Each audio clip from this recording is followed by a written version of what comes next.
Hello, folks. As you probably know, my name is Everett J. Ward. I was pretty much Kentville's gold hero back in my day. Well, I'll start from the beginning. My father, Nathan Ward, and my mother, Sophia Ward, raised me at the North Alton farm. I went to school in Fredericton along with my six siblings: Amanda, Norman, Winifred, Bessie, Nathan, and Ina. We got along pretty well, with a couple of spats here and there. My childhood was pretty uneventful, right up to the point that I left home to become a Northwest Mounted Police officer over in British Columbia. That was a very proud moment for me.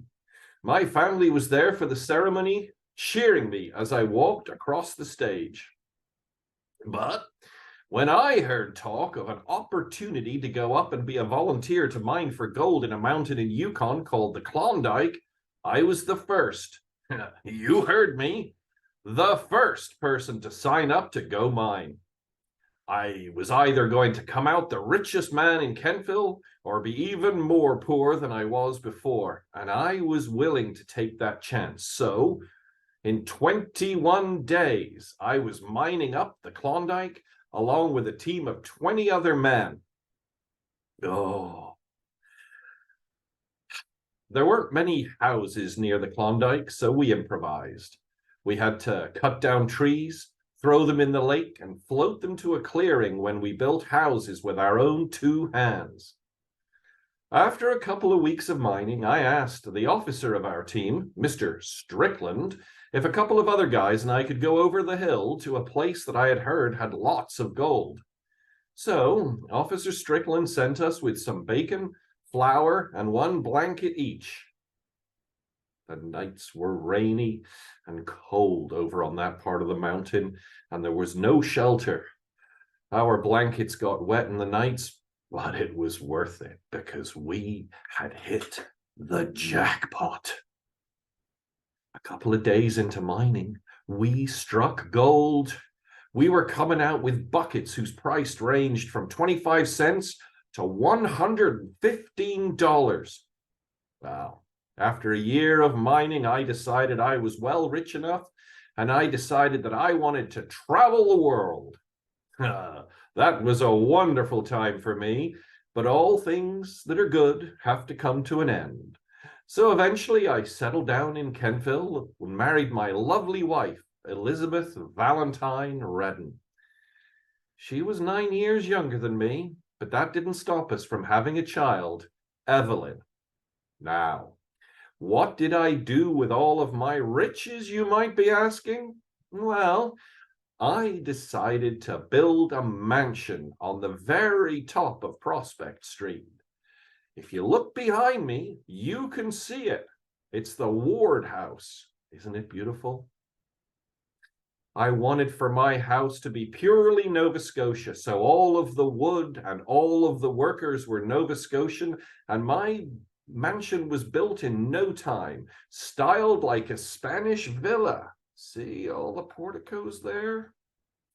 It really stood out from all of the brick buildings in Kentville. I could look over the whole town like I owned it. Then I died in my mansion in 1934, from natural causes, you understand. Years after I died, people would walk past my house calling it haunted. They would say that strange happenings would take place in that Spanish villa. It was almost as if the old owner were haunting it. And a little while ago, my beloved mansion burned down, but you can still drive up to the very top of Prospect Street and see the trees line where my mansion stood. Well, that's all the time I have left today. See you later, folks, and remember, never pass up an opportunity that you might enjoy, even if it might be a risk, because you never know. It could have changed your life. Who's there? Oh, you're looking for my life story. Well, I'll gladly tell you.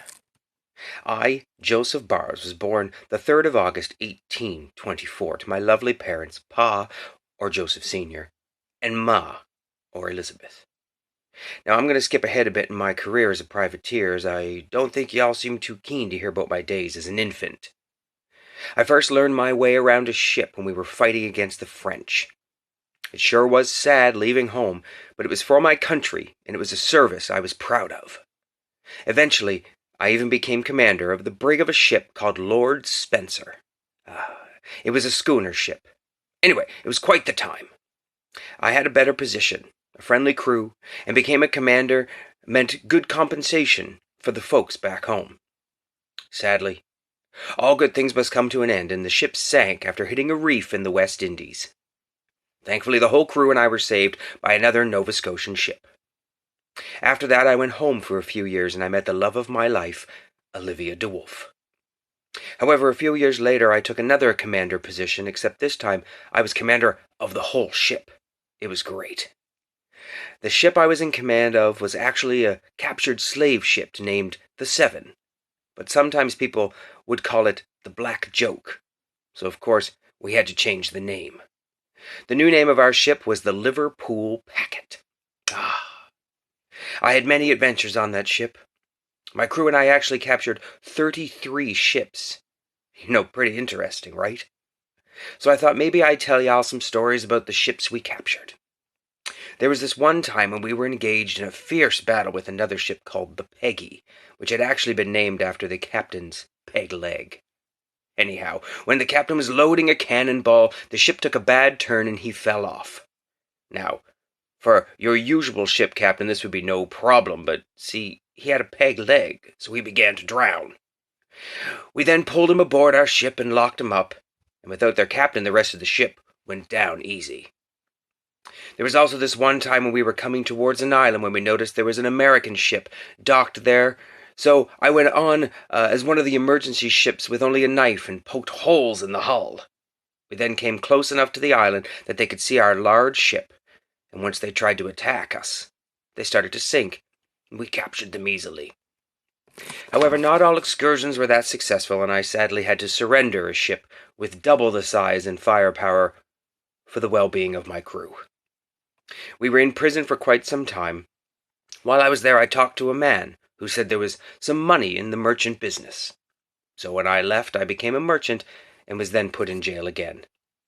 But other than that ripple in my life, things back home were great. I had a loving wife, and at this point, I'd been having children with my wife. I ended up having 9 kids, and I'm proud of them all.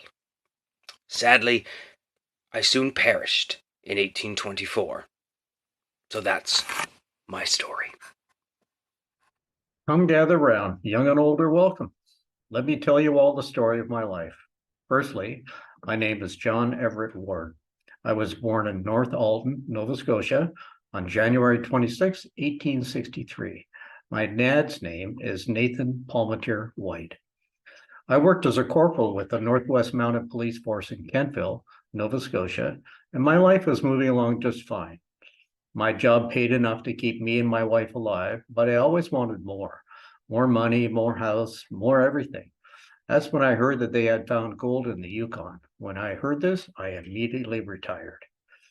It may have been my dream job, but the large amounts of gold found in the Yukon were easily enough to convince me to drop everything and make the journey to the Yukon. After I told my wife my plans to go to the Yukon, I packed my stuff and got ready to depart. The next day, I was staring into the sunrise, mentally preparing myself for the journey ahead. I think of that day all the time now. It was a beautiful sunrise, and it was also one of the last ones I would see in Nova Scotia for a long time. The route I chose to take was called the Poor Man's Route. It traversed over rough alpine trails, and I also had to build boats to traverse some of the rivers and lakes that I could not go around. And during all of this, I had a huge pack carrying enough food for a year. It was hard traveling, but eventually I made it. Once I had arrived, I realized how easy my travels were compared to others. Turns out that Kentville was fairly close to the fields compared to other people. Because of that, I got to the fields way before a lot of others. And because of that, I was able to gain access to one of the higher quality gold claims, Dominion Creek. At Dominion Creek, I and a few others decided to set up winter quarters. In the spring, we went up to the creek and cut wood for our cabins. And in the end, we cut 13,000 feet of wood. With this wood, we made rafts, and we put the extra wood on these rafts and floated them down to our camp. After getting permission from their officer, Inspector Strickland, myself, and two others went traveling all the way to number 66, and then we went down to Bonza Creek and set up camp. After arriving, we decided we would hike down to number 52, and once we arrived, it was already nightfall, so we set up camp for the night. In the morning, we ate bacon and eggs and then hiked up the river to stake a claim. Then we hired some laymen to do the planning for us. After coming back a few months later, I discovered that my layman had panned up to $40,000 worth of gold. I was amazed, and I knew that I should start helping them. In the coming years, we panned and panned until we were sure that we had gathered all of the gold in our claim. Then we decided we would make our way back. The journey this time was even harder, considering that we had hundreds of thousands of dollars on our back, plus some of the leftover food we had not eaten. Eventually, we started to see landmarks that we recognized. For example, the train station in Halifax and the big library downtown. Then on the horizon, we saw Kentville. It was the best feeling ever. Finally getting home after being off panning gold for over a year. I said hi to my wife and then showed her all the money. She was so excited. That was the best day of my life. The first thing we did with that money was build a massive mansion. We called it Ward Mansion. Sadly, after living in the mansion for not that long, I passed away, leaving the mansion and my wealth with my wife. Hey there, I'm sorry I didn't see you. Anyways, you probably don't know me, so allow me to introduce myself. My name is Joseph Barrs. I was born in 1776 in Liverpool, Nova Scotia on February 21st. My parents are Joseph Barrs Sr., a township leader, and Elizabeth Crowell. I am the second of 14 children. Imagine that many people sharing a bathroom. Now that's more than enough details. Let's get to the more interesting parts of my life. My father put me to work on his vessels by the time I was 14 in 1797. I was a master on one of my father's vessels. I then went to the Charles Wentworth as a second lieutenant. I climbed the ranks and accomplished a good bit, I'd say. Anyways, everything changed when the War of 1812 broke out. The Liverpool packet is owned by a man named Collins, one of the most feared vessels of the Atlantic Ocean. Their captain? Take a guess. Me, of course. My ship, armed with cannons, and my seafaring men with muskets were among the best of privateers. One day we were engaged in a fierce battle with a heavily armed Tomas. Her crew outnumbered us, but me, being the competitive person I am, decided to engage. The captain of the ship was named Thomas Shaw. We fought hard, and several men from both sides were killed or wounded. Eventually, the captain of the Tomas and I were able to settle down the commotion.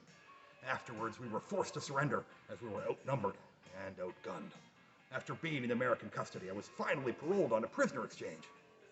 The Americans used the Liverpool packet as a privateering vessel, only to have it recaptured and bought back by my boss, Collins. I violated my parole, and I had another stint in an American prison. My health deteriorated drastically during my second stint in prison. I died in 1824 in Kentville, Nova Scotia, at 48 years of age. I went down as one of the most famous privateers of the War of 1812. Morning, everybody. You probably haven't heard of me before, but I was one of the first people to live in Nova Scotia. Actually, in Kentville, Nova Scotia. Most of you are probably wondering about my story, so here it is. I was born in Armagh, Ireland in 1741, where I lived for around 2 decades. In those 2 decades, I got married to my wife and had a son named John. John was only young when we immigrated to the States just before the Revolution. And I tell you, it wasn't easy. There were trees and swamps, battles, and also the animals back there were horrific. But we made it there safely.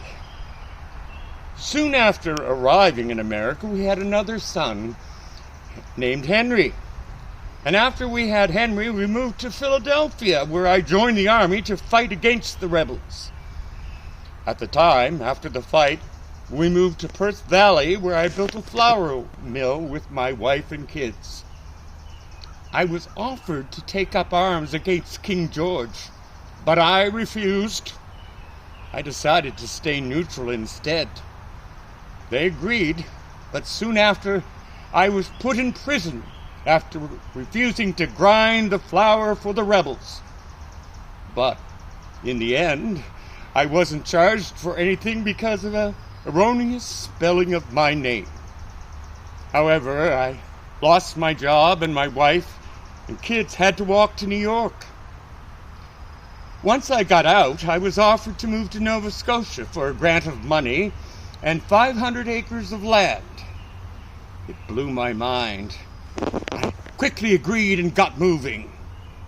We arrived there a couple days later. When we got there, it was so beautiful. The trees, flowers, land, and the ocean. In 1783, I was able to meet up with my wife and kids in Halifax. We then moved to Kentville, where I built a grist store and mill. Business was good, and everybody was happy. My wife told me that I was too invested, and she was right. I died on August 2nd, 1806. Hello there. My name is William, and I'd like to share something with you. Care to listen? The day was January 18th of 1798. I was born, and those who gave me life were my father, Isaac Webster, and my mother, Prudence Bentley. I received my father's surname, Webster. Don't you think it sounds nice? I certainly do. My early life was simple. My parents gave birth to 2 other children, which made me the oldest of 3, and I went to school in the Cornwallis area. Besides that, there wasn't much of note in my childhood, but it was fun. The time that my life really kicked off was when I went to the University of Edinburgh in Scotland. It was a nice, lovely place. After my graduation, I traveled all around the continent, visiting many different clinics, which allowed me to improve my medical prowess. If I remember correctly, it was 1822 when I finally decided to return to Nova Scotia, settling in Kentville. It was home after all. Once I returned, I decided to follow in my father's footsteps, becoming a fine doctor. After which, Wilhelmina and I decided to get married. It was lovely. Oh, 1826. Memories, am I right? One thing to note is that upon return, I found myself with quite a lot of land. So much I didn't know what to do with it. Any ideas? Come on, don't be shy. Although in the end, I just ended up with even more land. What to do? Something to add to my story, which you might not know, is that I think it was 1836. Yes, 1836. I performed the first successful operation in the province for the removal of cataract. No. There's no need for applause. After all, I couldn't have done it without the support of my fellow doctors. Well, I was quite popular, and with popularity comes power. So, I decided to found the Nova Scotia Medical Society in 1854. No big deal.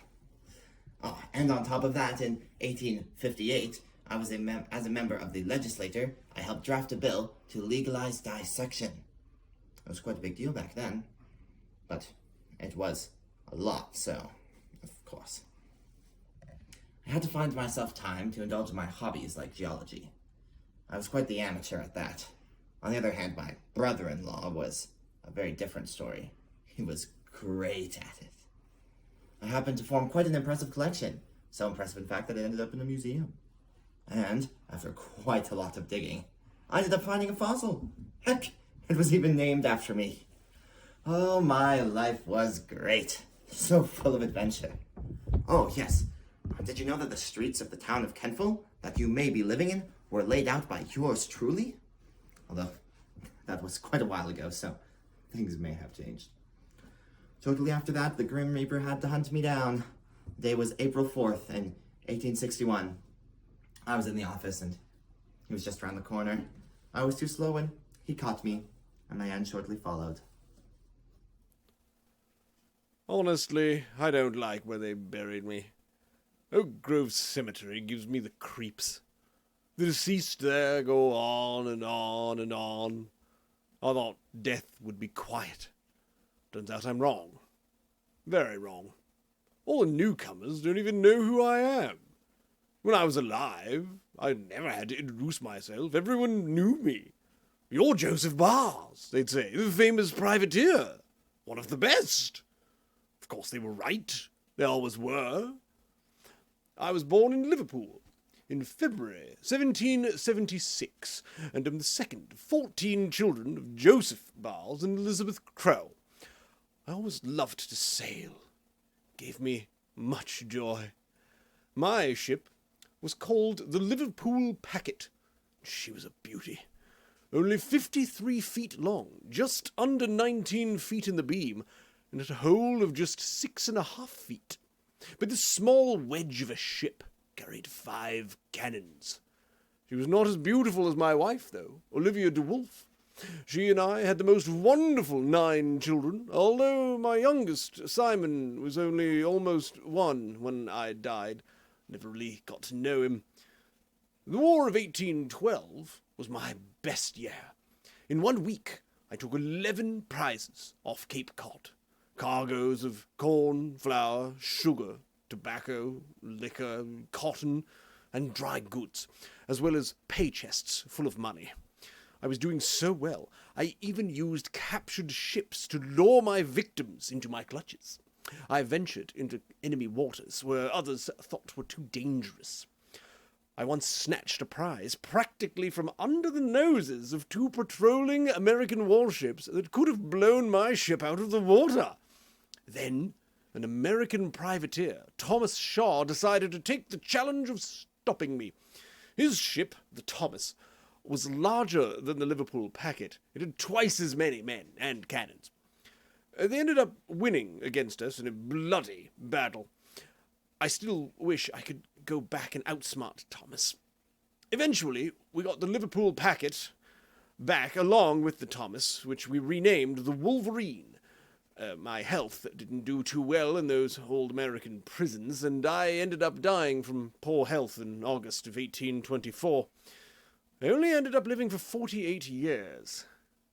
What a shame. Could have lived a lot longer. Good morning, everyone.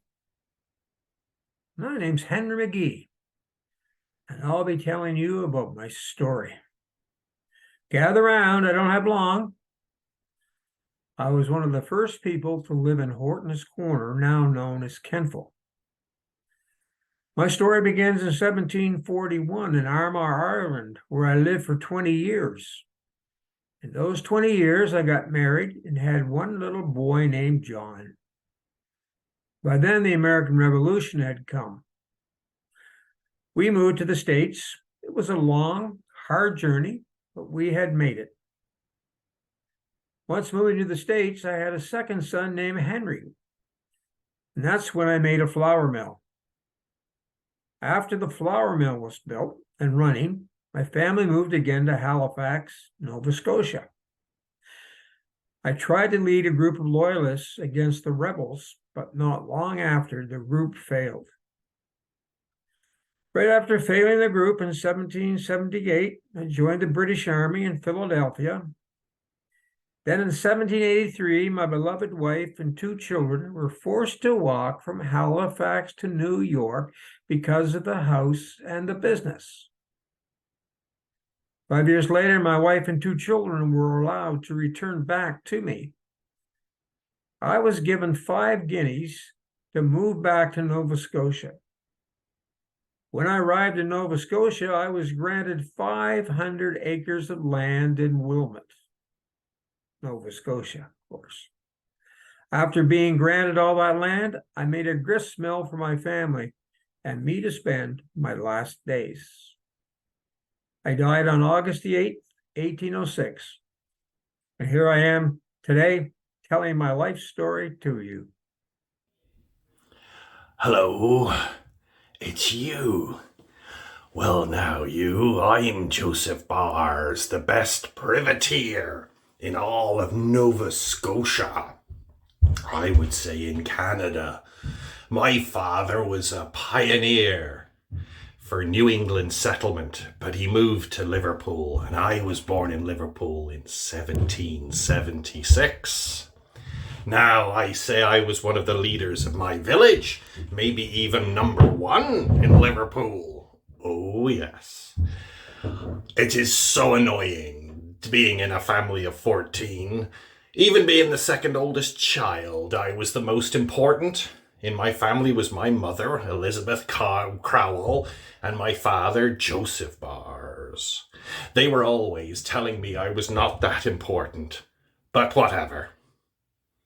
I became a privateer in 1790. Later, I married Olivia de Wolfe. It was, 1804, and we had 9 children. I captured 32 ships in the War of 1812, so I'm amazing. I was super successful. Later, I was at a farm in Kentville with my family.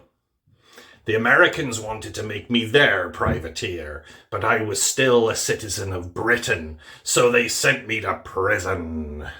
After that, they asked again, and I still said no. So the second time, I was sent to prison. That broke me health, and I died at the young age of 43, and I was buried in the middle of Kentville, my life snuffed out like a candle. Well, look, I may be covered in dirt, but back in my time, I was pretty famous around these parts. Here in Kentville, I had enough money to dangle over people's heads, but I'm not that mean. Actually, I like to think that I'm a decent guy. I seem to have won lots of friends during the gold rush. Anyway, let me start at the beginning along with a proper introduction. Hello, my name is Everett Ward. I was born on the 26th of January, 1863, in North Alton, Kings, Nova Scotia. I'm also the son of Nathan Palmeter Ward. So yeah, that's me. Well, the part I didn't get to choose, at least. During my span of life, people like to call me milk of human kindness. I was good-natured and sociable. Life did me good, and I did well in it. So let me give you a summary. How about my time at Bonanza Creek during the gold rush? I'm rather proud of that. It was a long journey back in 1886. 21 days to be exact. We sailed across the Bering Seas on the steamer Excelsior for 10 days. And then we left St. Michael's on a riverboat, eventually arriving in the Yukon. We finally arrived at Fort Cudahy. My fellow mountain police and I worked hard in the beginning. Even though I'm dead, I can still remember the cold sweat and our aching muscles. We chopped 13,000 feet of timber. Can you imagine? I'm still proud of us to this day. My team and I did a lot of work over the years. It wasn't until 1897 that I was the one who had to pay those men. And I had a generous pay. I was actually one of the highest paying men. See, I wasn't lying when I said I was rich. My layman and I found ourselves washed up with $40,000 in June of 1897. And you want to know how much I paid my men? I paid them $1.50 an hour. Now, in your time, that may not seem like much, but back in the 1800s, that was one of the best paychecks you could get. People might even start calling you rich. Anyway, enough about money talk. You probably just want to hear about Kentville and what it had to do with me. Well, like I said, I was born here in Nova Scotia, so I heard of this so-called town of Kentville, and therefore I came to Kentville and I built a mansion. I built it in 1904, so roughly 5 years after I married my wife, Elizabeth V. Redden, in 1899. Also, I owned 2 other properties, which were much smaller compared to my mansion on the far end of Prospect. My name was even printed on both. Unfortunately, in 1965, around 31 years after my death in 1934, my mansion was tragically lost in a fire. The town was devastated, too. My mansion was a historical landmark. See, I really did want to keep something for the family. I even used some of the money that I had left. But hey, at least it's still known to this day by many folks. Not everything lasts forever. That reminds me, neither does marriage. This may seem a bit out of the blue, but hey, this is my story to tell. So after my first wife, Elizabeth V. Redden, died in 1924, I married another woman named Florence Benner. Unlike my first wife, though, I didn't outlive Florence. I only lived until 1934, and Florence died in 1957. That leaves about 19 years outlived. She beat me. I only outlived my first wife by 10 years. Well, now I'm getting tired. I guess that's what happens when you're speaking about death. Anyway, looks like death is coming back at me. It's awfully tiring. I'd love to stay longer, but unfortunately, death isn't always a choice. Once I get a year's rest, though, I'll be able to come back. Maybe even stay longer. I'd love to get to know you. Bring some friends or family with you next time. Like I said before, I was a sociable person. I guess I still am as a ghost. Well, nice meeting you. Have a lovely rest of your life. It is well worth it in the end. Good day. Hey, hello. I heard you were talking about who performed the first cataract surgery. Well, that would be me, William Bennett Webster. I was born on the 18th of January, 1798 at the Glooscap Indian Reserve in Nova Scotia. My father was Dr. Isaac Webster. He was 31 when I was born, and my mother was Prudence Bentley. She was 24 years old when I was born. I have lots of siblings. There's 9 of us. I'm the second eldest of us all, and out of the 9, there were 4 sons. So I have 3 younger brothers. I would be the eldest son, and their names were Henry William Webster and Frederick Angus Webster and Henry Bentley Webster. Well, when I finished high school, I decided I wanted to become a doctor. I've always had a passion for medicine, and it must run through the family because my dad was also a doctor. I went to the University of Edinburgh in Scotland, and the year was 1822. After that, I traveled the entire country visiting clinics and hospitals, and finally I decided to come back to Nova Scotia to settle down. When I came back to Nova Scotia, I was very happy with the decision. I really liked the clinic that I had, and every patient that I met brought so much joy to me. I started to experiment with things, and the year was 1836 when I performed my first ever cataract surgery. I followed in my dad's footprints and took over his clinic. I inherited my dad's property, and soon I acquired more. In 1855, I was elected to the Assembly of Kings County and held the post until the year 1859, when the constituency was divided. I was again elected to represent Kings County in the Southern Division until my death. Over the years, I found a new hobby. I started finding interesting geology. I started studying minerals in the Blomidon area. My brother and I were collecting large amounts of geological things, which were presented by my wife to the Provincial Museum after my death. I also found a very interesting fossil that was named after me in my honor. On the 4th of April, 1861, I passed away in my office. I will always be remembered as the person who performed the first cataract surgery. I will be missed very dearly by my wife and kids, if I don't say so myself. Well, hello. I was woken up from the dead just to speak to you about my life, not how I was planning to spend my day, but being alive is better than being dead. First off, let me introduce myself. My name is Joseph Bars. And I was born in Liverpool, Nova Scotia in 1776. I know, I'm an old soul, but I have quite an interesting life story that I would like to share with you. My family was one of the first families to live in Nova Scotia, and they had one of the biggest homes there too. Fun fact, the house is still standing, and it's called Lane's Privateer Inn. You should check it out sometime. Let me tell you a little bit about my family. My mother was named Elizabeth, and my father was named Joseph Bars Sr., and I had a little brother named John. We were mainly known for keeping our prisoners as well as privateers. I'll explain more about that a little later. As for my job, I started to become a privateer. Now, what's a privateer? Privateers are working for the royal family. They raid ships, except with us, we took the people in on the boat instead of leaving them for scraps.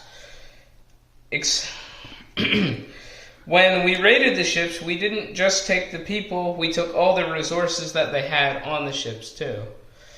How did I die? Well, on one of my privateering missions, we reached a ship with heavily armed American troops. They took me into a jail cell, and I had terrible living conditions. I had the opportunity to parole a few times, but I broke the rules, and they brought me back to the cell where I would rot and die on August 3rd, 1824.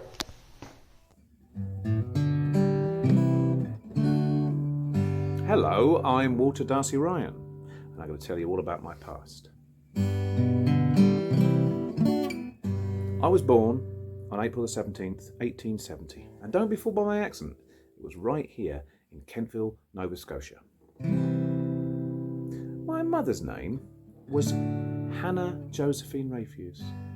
My father's name was James William Ryan. I have 8 siblings. I've no idea what my parents were thinking of having 8. Having that many kids! I can't even handle 4.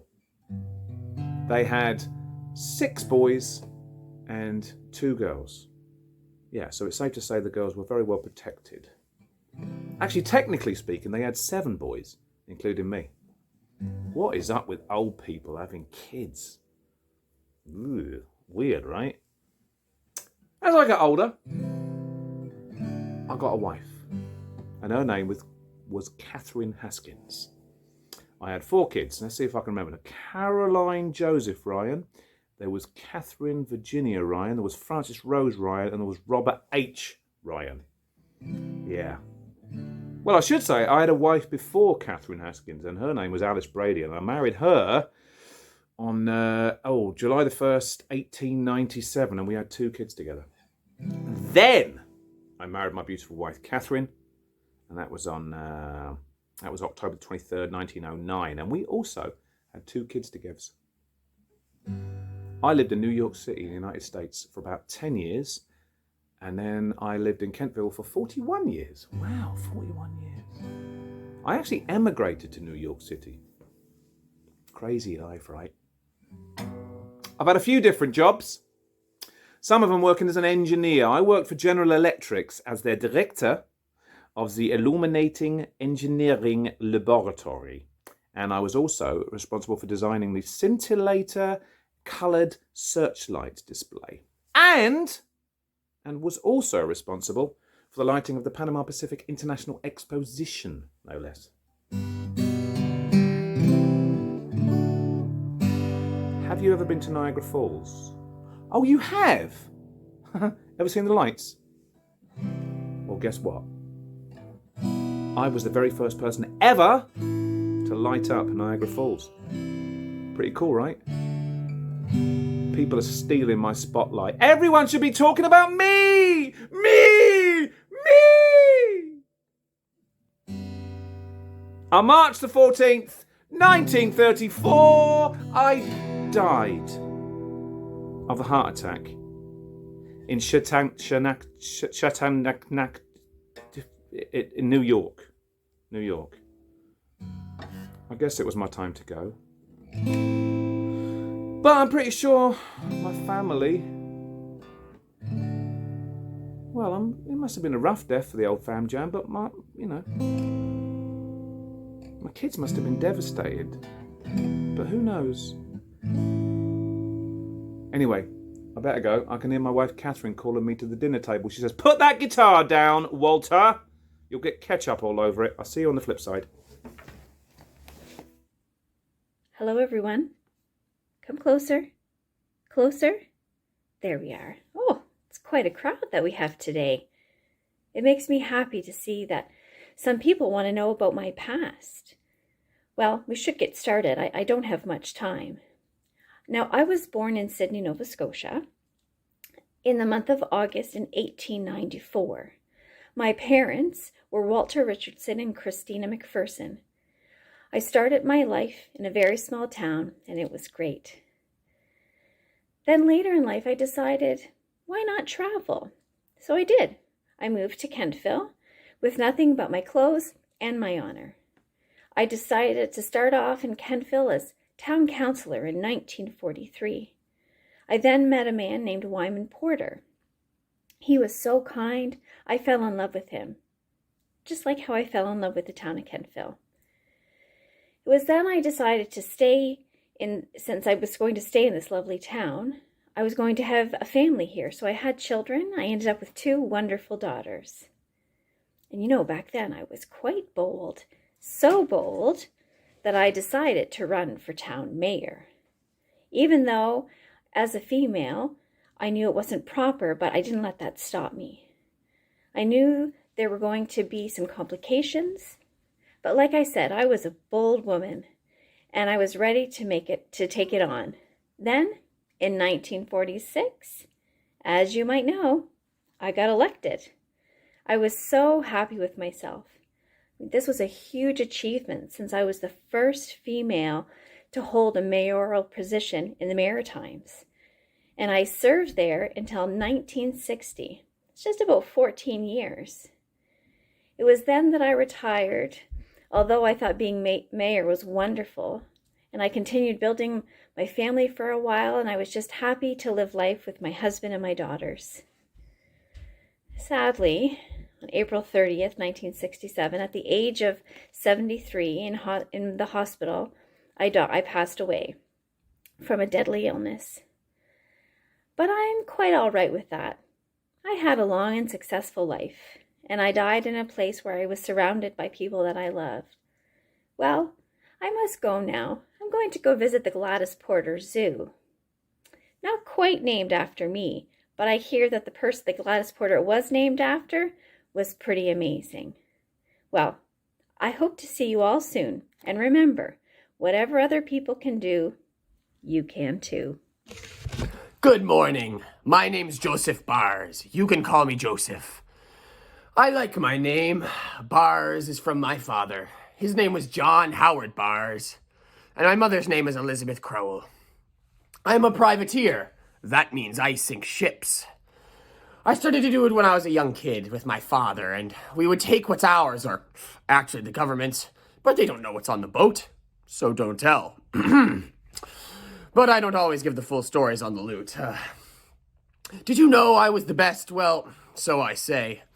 My life was a good life. Well, it was a sad one. I actually fought in wars and went across the oceans, doing another person's ideas and not being able to make my own choices. But no need to talk about the past, right? It's the present, is it not? And I'm here to remind you of that. When I was your age, I was in a school too. Yes. I was mostly just following my dad's footsteps and trying to become a fisher. But that made me a patient student when it comes to school, but when I got out of that, I worked for the government. It was at the time of 1812 when I took command of Liverpool Packet and fought in the War of 1812. I fought in this war for a long time, but sadly, I died a little after, but not before I took 33 ships! I died August 3rd, 1824, by a disease called Alzheimer's. I hope you all have a great evening. Goy. Neen DeLuise, Rita Smith. Hello, my name is Rita Smith. Would you like to hear my story? I'd like to tell you. I was born in 1918, when Canada was a very unfriendly and unsafe place for our First Nations.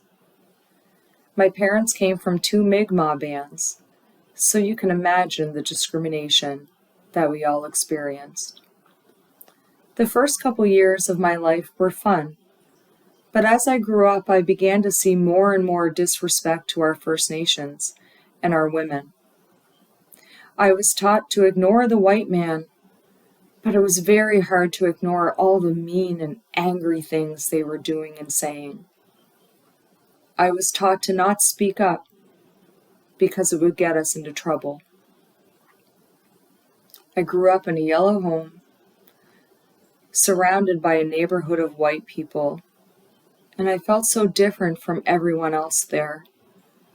I was happy to have my family with me, and they were there whenever I needed them. After I got older, I met a wonderful man named Abraham Smith. After a couple of years, Abraham finally proposed, and I was over the moon with joy. After our honeymoon, we made the choice to have children. We both wanted to have children, many children, and we got to work right away. While I was pregnant with my second child, I decided to try to find a hobby that would also bring in some money for our growing family. And after some adventuring, Abraham and I both found a passion in weaving wicker baskets. But I wanted to make a difference, a big difference. I wanted to become chief, and I did that in 1969. The first time I ran, I lost, but I didn't want to be shoved aside by all of the male politicians, so I ended up logging an election appeal. After some time, I was finally elected. I was the first woman to become chief of two bands, Annapolis Valley and Horton. I then became the mother of the Horton Band in 1984, when my dream of seeing Horton become an independent First Nation community came true. I was stubborn and strong-willed, but I knew what was best for my people. I was happy to see that the Horton family was growing even more while becoming a safer and nicer place for our children. I had just delivered my last child, and life was starting to slow down. After having 9 babies, my body was growing tired, and I was beginning to have trouble walking and breathing. I was very honored to become chief. However, I was getting old, so I decided to retire in 1986. Life at home was very slow, but me and Abraham were growing old together, weaving our baskets. When my hands got arthritis, I had to fully retire, and Abraham also did, but we were as happy as could be. I could tell I was getting old, and getting out of bed wasn't getting any easier. One day when I woke up, I felt awful, so Abraham helped me get to the hospital. I was comforted by all of my people around me, but the hospital was scary. Despite all the brave things that I have done in my life, I walked into that hospital room with fear. After the doctor treated me, he diagnosed me with hardening of the arteries. Sadly, not long after that, I passed away. I died with 9 kids left behind, all of them looking to have bright futures ahead. I knew that they would be okay, and I could watch over them now from the spirit world. My body has left this earth, but my spirit lives on in my family and my community as it continues to grow. The beat of the drum awakens the spirit world, and I hear them call to me in prayer and ceremonies. And I send them strength and courage to carry on my legacy. Walalan. Thank you. Umsut Nogama. All my relations. Hello, my name is Joseph Bars Jr. I was woken up from the dead to talk about my life. I think that my life was very interesting and surprising, and I hope that you will enjoy my life story. I was born on the 21st of February, 1776 in Liverpool, Nova Scotia. I was the second of 14 children that my parents had. Their names were Joseph Barr Sr. and Elizabeth Crowell. They were the first people to settle in Liverpool, Nova Scotia. My family built one of the largest homes in Liverpool. This house is still standing today and is part of the Lane's Privateer Inn. I was the sea captain of the schooner Liverpool Packet. I was one of the most successful privateers on the American Atlantic coast during the War of 1812. During the war, I captured at least 33 American vessels. Another thing I was known for was for my excellent use of intelligence on the American shipping movement. My brother John Bars was himself known for his fair treatment of prisoners that we had captured during the war. Sadly, I had to surrender to the Thomas, which was twice the size of our ship in every way, from weight 143 tons to a mere 63 tons, to firepower 12 guns to only 5, and crew 80 men versus 45 men. We stood no chance. After harsh imprisonment, I was set free. Then I went on a merchant vessel, but I got briefly captured again during the war. I met my spouse, Olivia DeWolf, and after the war, we had 9 children and lived the rest of our lives in Kentville, Nova Scotia. Sadly, I died on the 3rd of August, 1824, in Kentville, Nova Scotia, at the age of 48.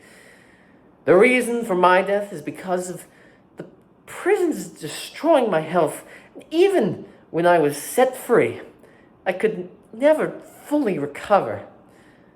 My body's currently resting in the Oak Grove Cemetery in Kentville, Nova Scotia. Hey, I'm Everett Ward, and you probably never heard of me, but don't worry. I'm about to tell you the tale of a lifetime. And funnily enough, it's all about me. I'm native to Nova Scotia, born right here in Kentville, as a matter of fact, in 1863. My pops, Nathan Ward, taught me everything I needed to know about how to survive in the world. He's probably the reason I survived as long as I did. He taught me that if I needed something, I'd have to work my butt off to get it. But don't worry, he was also the guy who gave me my positive attitude. I'm happily married to my wife, Elizabeth Redden, and we have 2 wonderful children that I love with all my heart. One day, a long time ago, I was heading over to the gold mine for the 3rd time that week, and I like to think of myself as a pretty strong and healthy person, so I put in good work when it came to the mines. In the olden days, it felt like I would be working in that mine for the rest of my life. That is, until I struck it rich, dug up enough gold to last multiple generations. Admittedly, I might have gotten a little money crazy at the time, but in my defense, I'd never seen that much money before. Regardless, I ended up buying a whole bunch of houses, but of course, the one house that I chose to live in decided to burn to the ground. One day, I had just come back from an easy day exploring potential plots of land. I came home, had a hearty dinner, and then went to bed. Turns out, I never ended up waking up. But that's not the point of this story. I can't believe how lucky I was to find that blessed gold mine. Probably the best thing that's ever happened to me. Gave me everything I ever wanted. It was the kind of day that's both hot and cold. A bad one, to sum it up. Never thought anything would come of it. Actually, enough of that. All I've told you about it is my time as a miner, but at the same time, and a bit before, I was also part of the Northwest Mounted Police. Now, that was fun. The amount of friends I made in that line of work was amazing. You don't know how good a people live around you until you meet them and eat supper with their family. Speaking of inviting people over, I simply must talk about my house, Ward Mansion. Oh, that thing was magnificent. It towered over all our neighbors when the sun was in the right spot. Its shadow covered almost the whole neighborhood. Oh, shoot. I think I'm running out of time here. There's still so much to tell you, but I guess I'll try to hurry it up. Did you know that me getting rich like this was only a matter of chance? Me and my boys, John and Tom, decided to draw lots to see who would get which section of the mine. John drew section 37, Tom drew section 39, and me, I drew lot 38. I was the only one to get all wealthy and such, but I decided I should share my good fortune with all the friends that got me here. I brought 'em out to the bar for all the drinks they'd ever wanted. One of the best days of my life.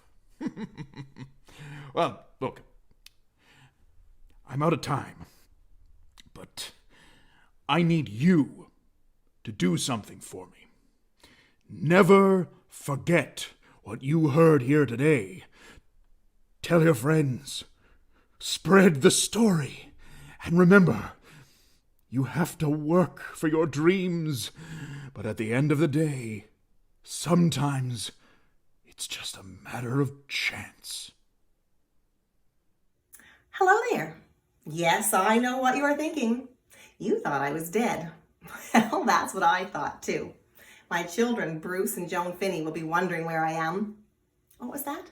Oh, yes, my sash. It's from long ago in 1946 when I was crowned Queen in Appalachia the 14th. I was just 23 years old.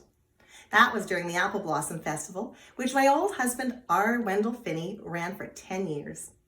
My parents, Lockhart and Grace, were some proud of me when they heard I had won that year. Oh, I remember exactly what Mayor Gladys Porter told me that day. She said, "Your face is only 10% of it."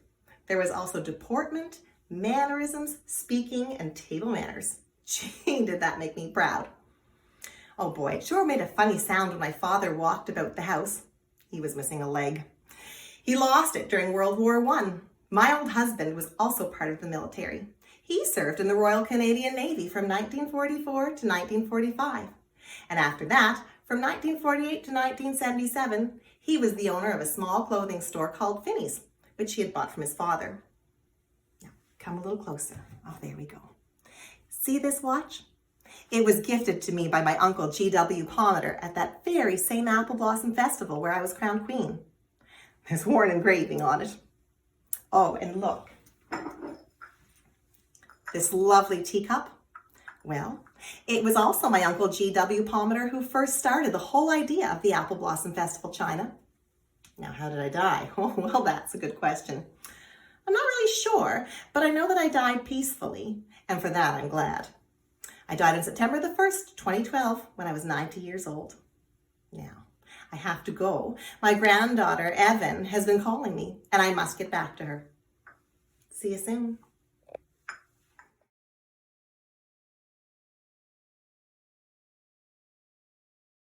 Hey, you.